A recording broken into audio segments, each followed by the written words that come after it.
ایران نے security chief علی Larijani کی شہادت کی تصدیق کر دی۔ علی لاریجانی کو مشرقی تہران میں اس وقت نشانہ بنایا گیا جب وہ اپنی بیٹی سے ملنے گئے ہوئے تھے۔ علی لاریجانی اپنے بیٹے مرتضیٰ لاریجانی کونسل کے ڈپٹی سیکیورٹی افسر علی رضا بیات اور محافظوں کے گروپ کے ساتھ شہید ہوئے۔ خدا کا بندہ خدا سے جا ملا، شہید کے ایکس اکاؤنٹ سے شہادت کا اعلان۔ اسرائیلی حملوں میں بسیج کے کمانڈر غلام رضا سلیمانی بھی شہید ہوئے۔ نماز جنازہ آج ادا کی جائے گی۔ شہداء کا خون رائیگاں نہیں جائے گا۔ پاسداران انقلاب کا بدلہ لینے کا اعلان۔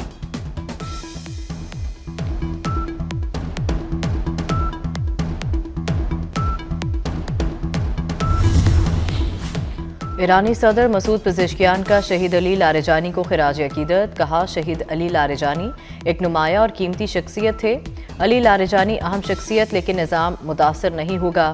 ایرانی وزیر خارجہ عباس عراقچی کا رد عمل۔ کہا، شخصیت جانے سے ایران کمزور نہیں ہوگا۔ ذرائع کے مطابق علی لاریجانی کی شہادت کے بعد سید جلیلی ممکنہ طور پر نئے مشیر قومی سلامتی ہو سکتے ہیں۔ تہران میں شہری گھروں سے نکل آئے، امریکہ اور اسرائیل کے خلاف شدید نعرے بازی۔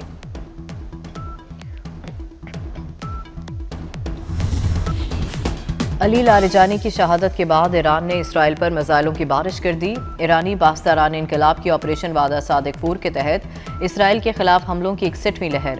تل ابیب میں کلسٹر وار ہیڈز والے میزائل داغ دیے، متعدد گاڑیاں تباہ، متعدد ہلاک، ٹرین سروس معطل۔ خرمشہر، فور، قدر، عماد اور خیبر شکن میزائل بھی داغے گئے۔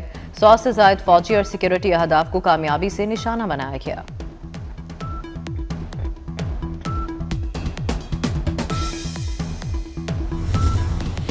ایران جنگ میں مقررہ اہداف سے آگے جا رہے ہیں۔ امریکی صدر ڈونلڈ ٹرمپ نے وائٹ ہاؤس میں گفتگو کرتے ہوئے کہا، ہمیں کسی کی مدد کی ضرورت نہیں، لیکن نیٹو جنگ میں ساتھ نہ دے کر احمقانہ غلطی کر رہا ہے۔ فرانسیسی صدر کی جانب سے ہرمز کھلوانے کے آپریشن میں حصہ نہ لینے کے بیان پر کہا، میکرون جلد عہدے سے سبکدوش ہو جائیں گے۔ مزید بولے، علی لاریجانی ایران میں مظاہرین کے قتل عام کے ذمہ دار تھے۔ ایران پر حملے کو درست فیصلہ قرار دیتے ہوئے کہا کہ حملہ نہ کرتے تو ایران اب تک ایٹمی ہتھیار بن چکا ہوتا۔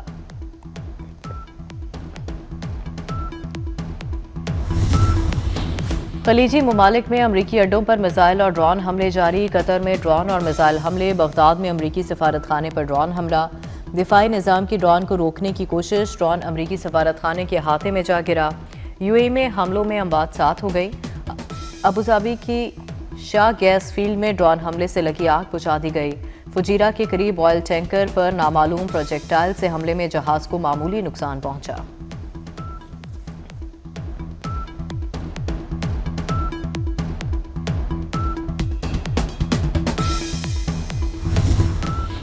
عرب اور مسلم وزراء خارجہ کا اجلاس آج ہوگا۔ اجلاس میں مشرق وسطیٰ کی کشیدہ صورتحال پر غور کیا جائے گا۔ جنگ بندی اور کشیدگی کم کرنے کے اقدامات زیر غور آئیں گے۔ عرب اور مسلم ممالک مشترکہ حکمت عملی بنانے کی کوشش کریں گے۔ توانائی سپلائی اور آبنائے ہرمز کی سیکیورٹی بھی ایجنڈے میں شامل۔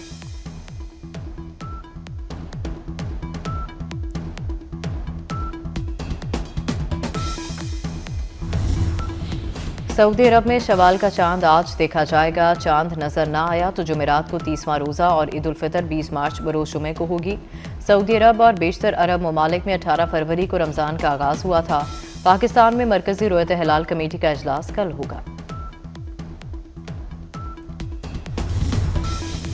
اور اسلام آباد میں بارش، لاہور میں رات گئے بوندا باندی، لاہور میں بادلوں کا راج، آج بھی برسیں گے۔ کراچی کا مطلع جزوی ابرآلود، ملتان، رحیم یار خان، گھوٹکی، اوباڑو، میرپور ماتھیلو اور ڈھیرکی میں بارش، آزاد کشمیر کے مختلف علاقوں میں بھی رم جھم۔ محکمہ موسمیات کے مطابق 25 مارچ تک اسلام آباد، پنجاب، خیبر پختونخوا، گلگت بلتستان اور آزاد کشمیر کے مختلف علاقوں میں بارش متوقع۔ کراچی، حیدرآباد، سکھر، لاڑکانہ، جیکو آباد میں کہیں کہیں بارش کی پیشگوئی۔ امریکہ اور اسرائیل کو شکست دینا ہوگی۔ ایران کے سپریم لیڈر مجتبی خامنائی نے امریکہ سے کشیدگی کم کرنے کی تجاویز مسترد کر دی۔ سینئر ایرانی عہدیدار نے خبر ایجنسی کو بتایا کہ سپریم لیڈر کا موقف سخت اور سنجیدہ ہے۔ امریکہ کو ایران کے نقصان کا ہرجانہ ادا کرنا ہوگا۔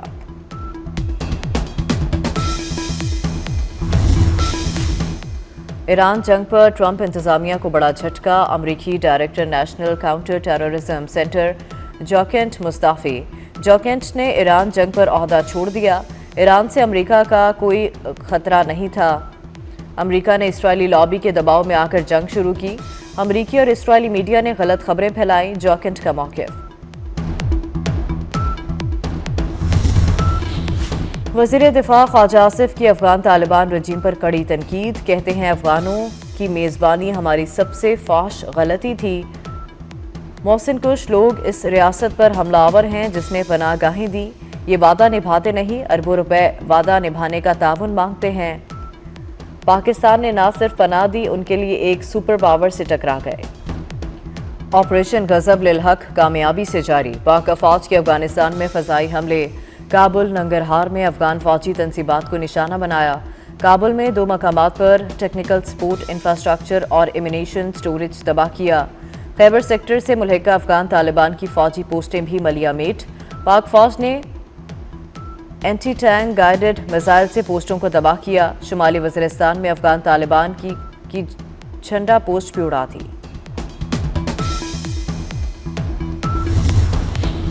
کابل میں منشیات بحالی ہسپتال پر حملے کا دعویٰ مسترد، وفاقی وزیر اطلاعات عطا تاڑر نے دعویٰ بے بنیاد قرار دے دیا۔ عطا تاڑر نے کہا کہ پاکستان صرف مخصوص اہداف کو نشانہ بنا رہا ہے، ایسے مقامات جو صرف دہشت گردی کے لیے استعمال ہوتے ہیں۔ اہداف میں فوجی اور دہشت گردی بنیادی ڈھانچہ شامل تھا۔ آگ کے شعلے اس بات کی تصدیق کرتے ہیں کہ اس مقام پر گولہ بارود کے ذخیرے کو نشانہ بنایا گیا۔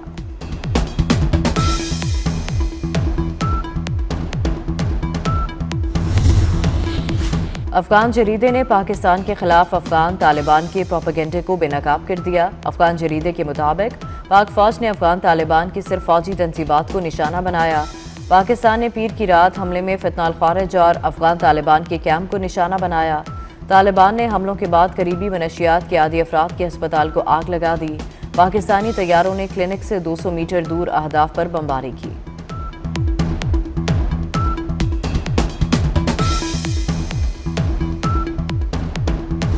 حالات کی بہتری تک تمام ادارے ہنگامی اقدامات کے لیے تیار رہیں، وزیر پیٹرولیم مزید متحرک ہوں، پیٹرولیم درآمدات کی سپلائی بہتر بنائیں۔ وزیر اعظم شہباز شریف کی کفایت جاری اقدامات پر عمل درآمد سے متعلق اجلاس میں ہدایت۔ وزیر اعظم کو بریفنگ دی کہ ملک میں پیٹرولیم کا مناسب ذخیرہ موجود ہے، تمام حالات کی نگرانی کی جا رہی ہے۔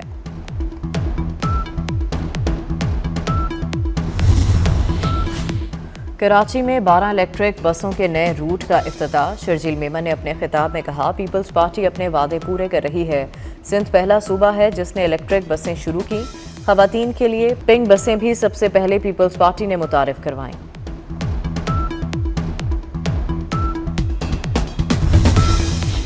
کفایت جاری اقدامات کے تناظر میں یوم پاکستان کی پریڈ منسوخ۔ 23 مارچ کو یوم پاکستان کی پریڈ اور منسلک تقریبات نہیں ہوں گی۔ حکومت کی تمام وزارتوں، ڈویژنز، محکموں کو سادگی سے پروقار تقریبات منانے کی ہدایت۔ ملک میں بارشیں برسانے والا نیا سسٹم داخل۔ 25 مارچ تک تیز ہواؤں کے ساتھ بارشوں کی پیش گوئی۔ عید کے دنوں کے دوران مختلف شہروں میں بارش کا امکان۔ کراچی میں بھی کل سے تیز بارشیں متوقع۔ سندھ کے مختلف علاقوں میں بارش کے ساتھ ژالہ باری کا بھی امکان۔ پہاڑوں پر برف باری متوقع۔ این ڈی ایم اے نے الرٹ جاری کر دیا۔